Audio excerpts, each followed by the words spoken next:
Hey everybody, it's Gary Steinman with Games Radar. I'm here with Shawn McGrath, indie developer extraordinaire, maker of one of our favorite games right now, Dyad. We're here also with Alex Roth, associate editor. To start, why don't you tell us a little bit about Dyad, maybe take us into an early level and explain to us the mechanics. Sure. It's a almost impossible game to translate into words, which makes fun to try to talk about. Yeah, Sure. Yeah. It's a very strange, interesting game that it when you see it, it looks incomprehensible, but when you play it, it's actually quite reasonable. I think that's what all the reviews are saying now. It's Right. like, oh, it actually isn't unplayable. So it's a tube shooter, like you can see here. And you go around the side of the tube like this, and it plays pretty music and stuff. And if you go up behind this blue enemy here and press X, I hook onto it, and it gives me a little bit of a speed boost. And if I go to another one, it gives me a bigger speed boost, right? So if I go trying to make pairs here, right? So I just made two blues. I'll make a yellow, another yellow, a blue, another blue, and it makes pairs and speeds you up. It also creates that circle around it that you can kind of see when it's on the side of the tube. And so what you want to do is you want to go into that circle. Like that, But not through the center of the... Oh, you never want to hit that. If you do that, that nonsense kicks you back, happens. right. Yeah, you don't want any of that crap. So, you go through these circles here, and it fills up those two bars that are flashing at the bottom. Oh, I see that. Lance ready. Lance ready. So what that means is I'm going to lance now, which is that, and you shoot yourself forward, and you kill all the enemies in front of you, right? So you're trying to, in this particular level, you're trying to lance 50 enemies as quickly as you possibly can. Every level has a different goal. Well, there's maybe like 18 goals, different goals in the main 27 levels, and then there's probably another 25 different goals. So there's maybe 43 different goals for all 52 levels. So it is pretty.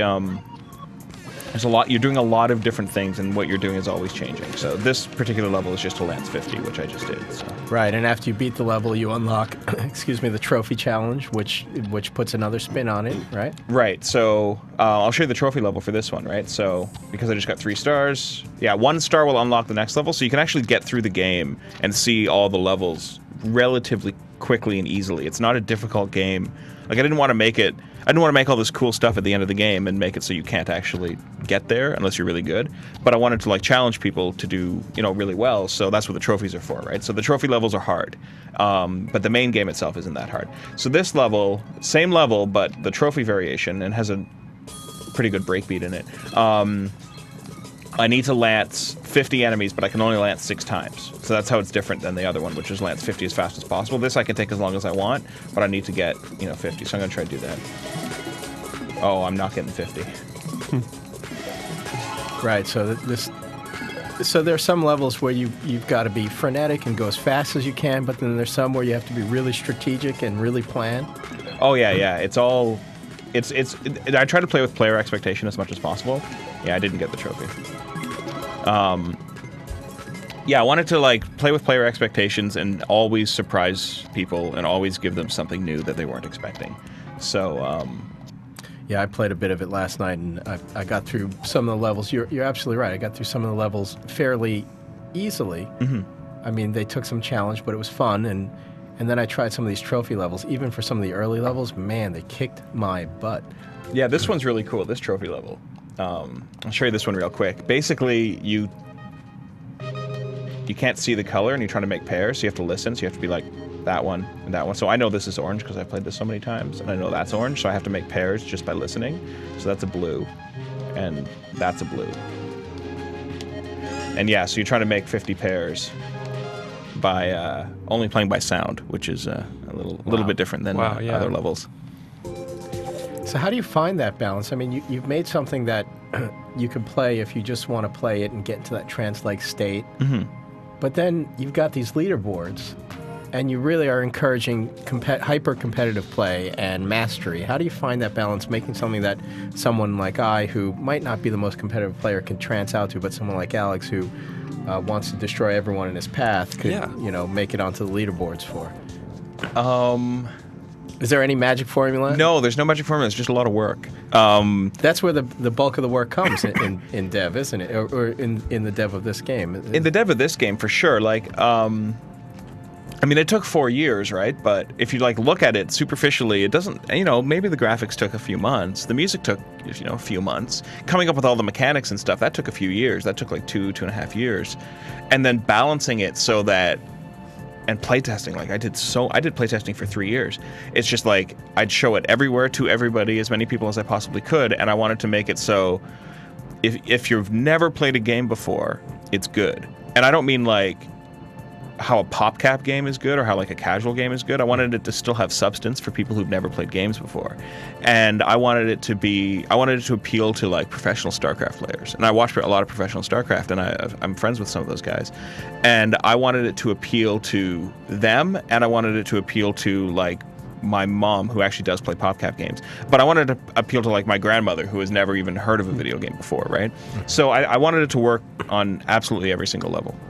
You just mentioned professional StarCraft players, and we were talking earlier about a level that you think is going to be like the coolest competitive level that you think these StarCraft players might really, or those type of players would really get into. You want to show it to us? Oh, that was the level there. That was there's that one that's really competitive, and this one is super competitive. They're all pretty competitive. Show me one that you really think is going to be a big leaderboard battleground, a big way to prove that you have what it takes to be a master of Dyad. Okay. This one, it's just a race, so it's just a race as fast as possible. So this is probably the most competitive of the race levels.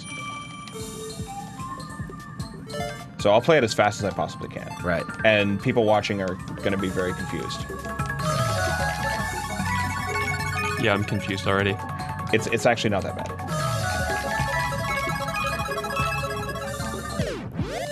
Oh, I've already failed.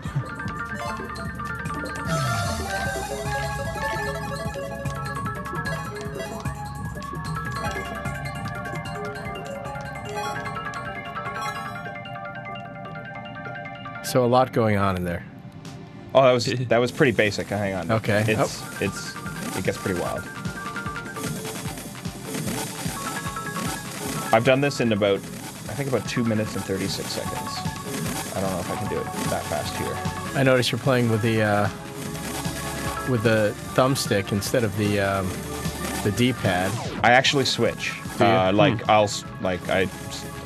no reason to switch in this part because it's more about fluid motion. Right. But some levels where you need, or some parts where you need a lot of precise stuff and less fluid motion, I switch between the D-pad and analog. Yeah, that's what I was going to ask you, because I couldn't, and I haven't gotten as far into the game as obviously you have, but as someone who's beaten the game, let's say. But playing the first handful of levels, I couldn't figure out, dude, I want to play with a thumbstick, with a D-pad. That's really cool that you pointed that out. It's the levels that require fluid motion, you might use the thumbstick. The ones that require more precision. Yeah, I think it's going to be mostly personal preference. Some people probably just want the fluid. Oh, I'm playing terribly. Some people probably just want the fluid motion, and the game, I think it feels really good. So that's good. They should use the analog stick. And for people who want to play like absolute high level, super competitive, I think you should use both. Right. Or you should use whatever feels right. But for me, I want to use both. But it's interesting to hear you say that, because it's one of the things that I'm sure, moderate players will kind of struggle with, thinking, is there a right answer? There's no right answer, obviously. There's no wrong way to play. And that's actually another thing that was really important to me, is I wanted to make sure that there was, I hate games where there's a right way to play, right? Like the developers decided, this is how I want you to play this, right?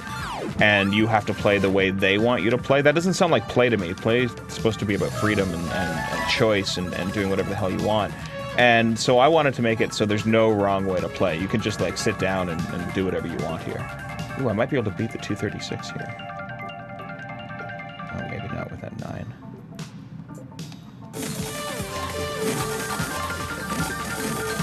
Speaking of no right or wrong way to play, you've done extensive testing yourself, and you brought it out to a lot of friends. You brought it out to some, I'm sure, paid testers. I know Sony has some testers.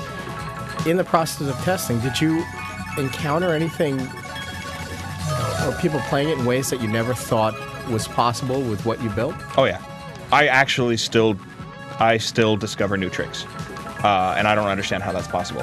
But I was playing level 3. I think level 3 is really good. I don't know if other people are going to agree with me. I think it's actually one of the better levels because it's actually a super, super high level play, almost. So yeah, I was playing level 3, and my record was about 89, 90, something like that. And I discovered a new trick, and I'm now consistently able to get in the 150s. And I don't think anyone's even... I don't know what the leaderboards are. I refuse to play on them right now because it's not fair to everybody else. But I don't think anyone's going to be at 150 right now. And there's little tricks in a lot of levels. There's little tricks that I didn't expect that exist. So music is a huge part of this, but music actually came in later in the process. It did. A lot of people make a big deal about the visuals and the music and how it all ties together, and that's cool. I'm glad that they do because I worked, extremely hard on that stuff. But that was secondary to making a good game. I wanted it to be a good game before I wanted it to be like a... By the way, this exists. I wanted it to be a good game before it was a pretty game and before it had, like, visual appeal, like, these weird colors and stuff like that. So I cared about making a good game more than I cared about making, like, a pretty, experience or whatever. So I think it's a good game.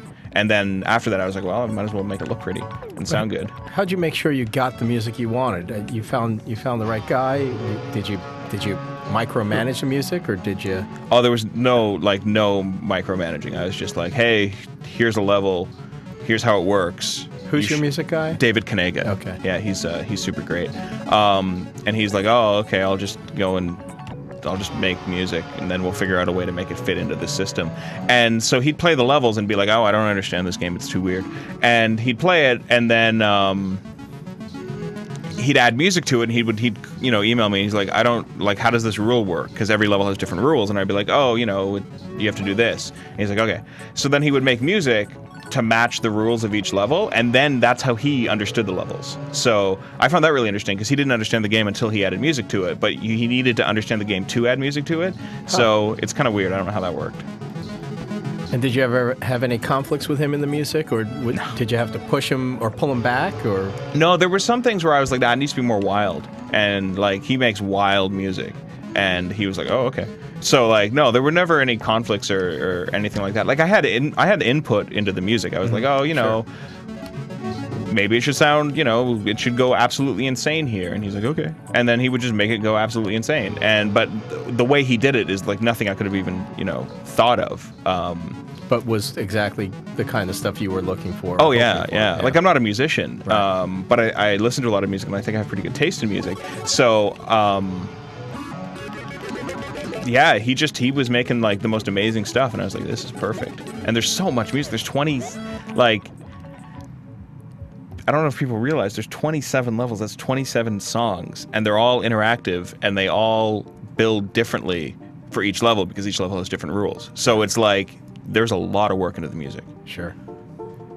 Show us one of your favorite levels. Not something that you don't want to necessarily spoil, but something that really showcases everything coming together in a way that you.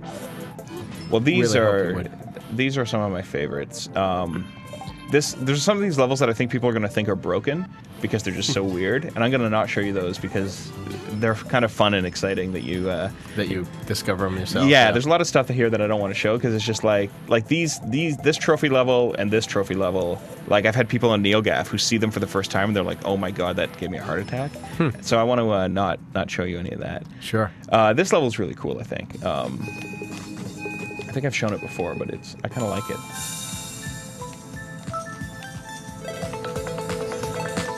So do you have any particular inspirations for the look or the aesthetic of the game? Yes, but it's more driven by the fact that I don't know how to make graphics any other way. Like I can sort of paint and do that kind of stuff poorly, but I don't know how to like form shapes and make things look real. So I just did, whatever I can. But like for inspiration wise, it started off as a Taurus Trooper clone, which is a game by a Japanese developer named Kenta Cho, and he used a lot of like really simple triangle particle effects, and I thought they looked really good, so I just copied those to start with. None of that's in the game anymore, but I sort of built it off of that idea. I really like res, particularly the color use, and Some of the character design, like the Running Man at the end of level 4, I really like that. I love the way that the on-screen text moves around, given how you move. And oh, this? yeah, when Lance pops up, and yeah, it's supposed to be there, and like it's too fast to read, but it's supposed to be like, oh, I'm being told something, and that's good. So I wanted it not to occlude the screen or anything like that, and except for sometimes I do actually want to make it really hard to see things, because yeah, there are some levels where I purposely make it hard to see because I hope you're trained well enough to actually just like feel your way through the game, if that makes any sense. Yeah. I can show you one of those levels. I named it after Space Giraffe, which I think the whole point of Space Giraffe was to do that. Yeah, like this part here is a way you're just feeling your way through the game here. Wow. And I'll show you the Space Giraffe level. I'll quit this and go to that. And the Space Giraffe level, it's called Giraffes in Outer Space, or From Outer Space. That's partially the Giraffes part came from McSweeney's book called Giraffes, which is absolutely hilarious. Do you know the book? Yeah. Yeah, I love Benny's signature in that book. So this level is made purposely so you can't see what's going on, because you're supposed to be able to feel your way through it. And at some point you get like good enough at the game where you can just feel your way through it. And at that point, I think it's well placed. But the whole idea was that you can't see anything. Right. And people are watching this at home and being like, I'm never going to play this piece of crap game because you can't see anything, which is probably a bad idea to show this. But it's entirely intentional. And by the time you get to this level, it's not.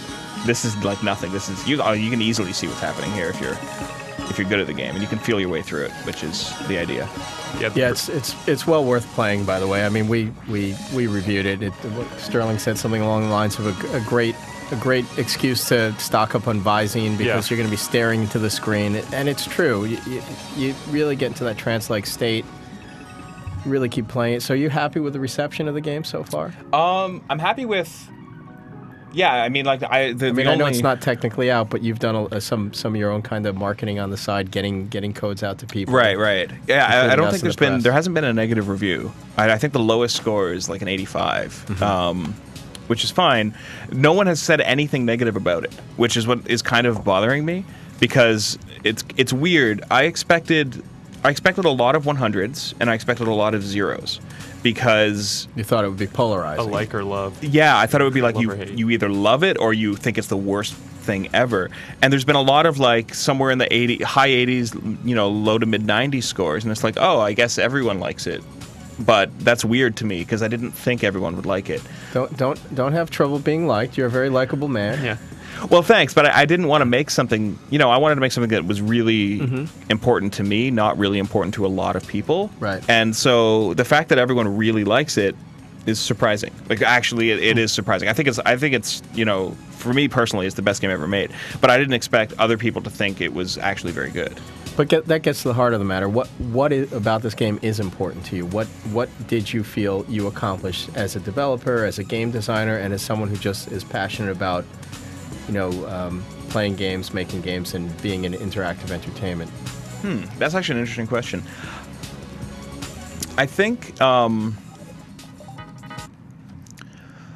have sort of my own ideas of what I think video games should be, and I wanted to make a statement, I think, about what I find important and interesting in video games, and what I think, if I was to make a video game with all of my ideals, what would it be? And this is it. And my hope is that the next game I make is completely different from this, and I have changed as a person in like a 180. I want my next game to be the complete opposite of this. You mean an open world crime fueled game? I don't know about that. I don't know what it'll be, but the whole idea is. But you think you've almost scratched the itch that you had to make whatever this is. Even if you can't put it in words, you've scratched that itch. I think so. And you're ready to move to whatever is next. Yeah, I think I'm going to spend a little bit of time and sort of think about what's out there in terms of video games now, because when I started this, video games were a lot different, because, it took 4 years. So my hope is that I'll look at sort of some more modern video games now and be like, okay, this is how they are. What do I think about them? And then make what I think the ideal video game for that state of video games is. So this is like the ideal video game for now. And when my next game comes out, I hope I hate this. And I hope I'm a completely different person. But you say it's like the ideal video game for now, but in some ways it's a counterpoint to what video games are now. It's a return to the core of pure play. It's a return to what, you know, games used to offer, but with more modern mechanics and more modern visuals and music. Right. So do you think your next game might be a response to where games have gone instead of, let's say, an encapsulation of where games are? I actually have no idea. I have no idea what my next game is going to be. Well, do you agree with that notion that this is almost a response to what games are now in some ways? Oh, yeah, I think so. I think I don't like being told what to do in a video game. I think play is about, you know, freedom and choice for you to do whatever you want at any moment. So I definitely want to. I definitely think that this game answers that question. And I don't know what I want to answer next in my next video game, but I hope it's something as, you know, I hope I really like the next game, and I hope I hate this by the time my next game comes out. And I don't hate it right now, and I kind of thought I would hate it by the end of development, but I still really like it. So maybe I have to change more somehow. So are there any games that you like that you feel like do a good job of giving you that choice, the freedom to play, or? Oh yeah, Parsec 47 by Kenta Cho is like one of the best games I've ever played, and. Yeah, that's super good. Tetris Attack is one of my favorite games as well. I tried basically to copy the feel of Tetris Attack. I mean, it's a puzzle dropping match 3 game, but the way it works is just ridiculous. And I tried to copy its feel as much as I possibly could. So, oh, this level's insane. So yeah, so Tetris Attack and Parsec 47 are really good. I know it's probably too early to talk about this, but any thought about DLC or additional? No. I mean, I probably will do something, but right now the game is complete, and I wouldn't have released it if it wasn't complete. So I have nothing that I want to add in particular to it. Right.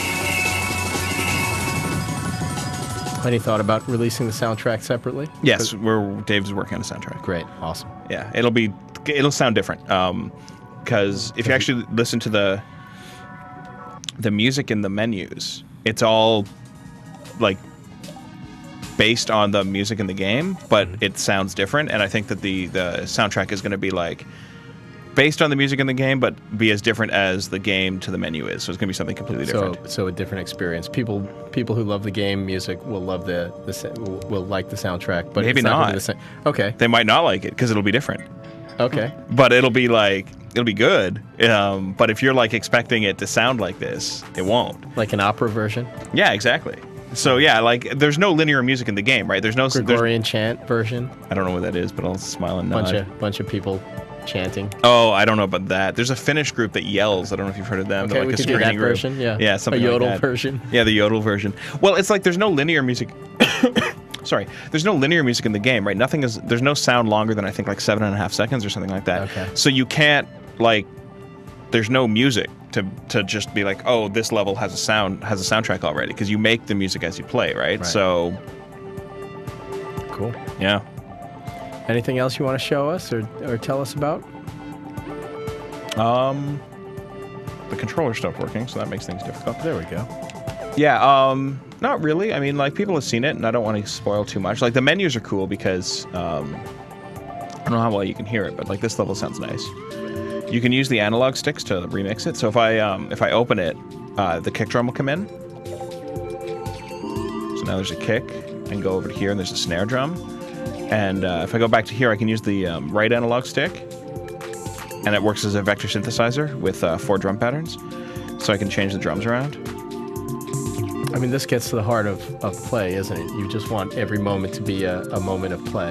Yeah, I wanted it to be as interactive as possible at all times. I wanted, like, no time when you're waiting. And even if you're in the menu, I mean, there's no load time in the game, right? Like, if I load this level up, like, that's how long it takes to load. So there's no load times. There's no, like, waiting around. It's like at all times you can be playing and interacting, and that was a... And you could remix. Really, you want to show us one remix? Oh, I've already shown you one, but I can do another one. Which one looks Or talk us through a remix. Sure, this level remix looks cool. Oh man, you guys couldn't get the trophy here. It's a good trophy level. So yeah, if I if I go to remix here, I can turn the drums off. I can turn collision off. I can wash it out, which means make it super bright and weird. I can invert the colors, which doesn't look good in this level, but I don't think it looks good, but other people might. Relativistic distortion is like, if you go to YouTube and YouTube relativistic distortion, there's like a video that explains what you would see if you were to be going approaching the speed of light and how things would redshift and morph and things like that. So I copied that.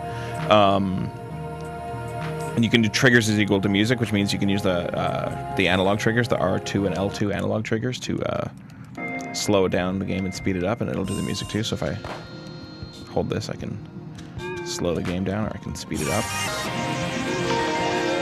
Wow. It's like the end of 2001.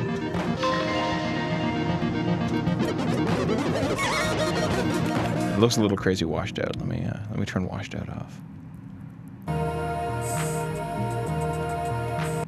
Yeah, there was too much white there, I think, which is the whole point of washing out. But actually, you can use the digital triggers too to switch between, because this is a 3-sector level. So I can like show you this. Wow.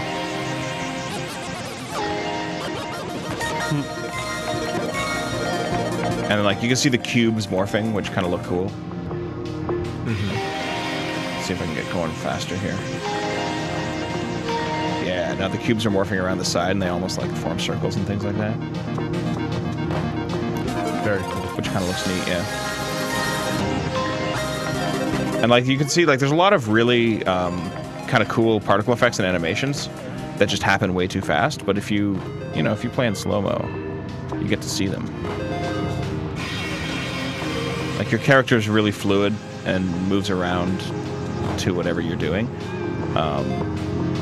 And he reacts, like a lot of how the game feels has to do with the character trails, because it's kind of like a trick that shows you which direction you're going and how fast you're moving, and there's, your character leaves trails if you're going right, and right or left or whatever, and it makes it feel good. And you get to see all that when you go in slow-mo. And then when you go back to regular speed, you can kind of pick up on those little things if you care. If you don't care, you don't have to do any of this. It's just there for fun. You can do whatever you want when you play the game. Like you can do this all day if you want. Yep. You could set it to infinite play and just trance out. If that's what you want to do, or you can go for the really challenging trophies, or try to compete on the leaderboards, or sit in the menus all day if you want. The menus are really fun. I spent hours there. I think it's on infinite. I should have ended by now. No, it wasn't. Oh well. Yeah. Great. Oh, this level actually looks kind of cool. There's like a kaleidoscope, weird kind of kaleidoscopy effect here. Maybe people care about. Maybe they don't. I also really like the music for this level.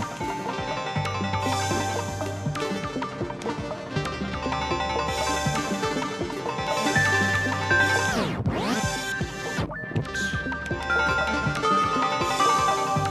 Yeah. So it's got that weird kaleidoscopy effect. All the graphics, every level looks completely different, sounds completely different, and has different rules and plays completely different. So, yeah, kind of a strange game in that regard. You don't ever really do anything twice, and you shouldn't ever be bored. If you're bored, then I don't know what to say.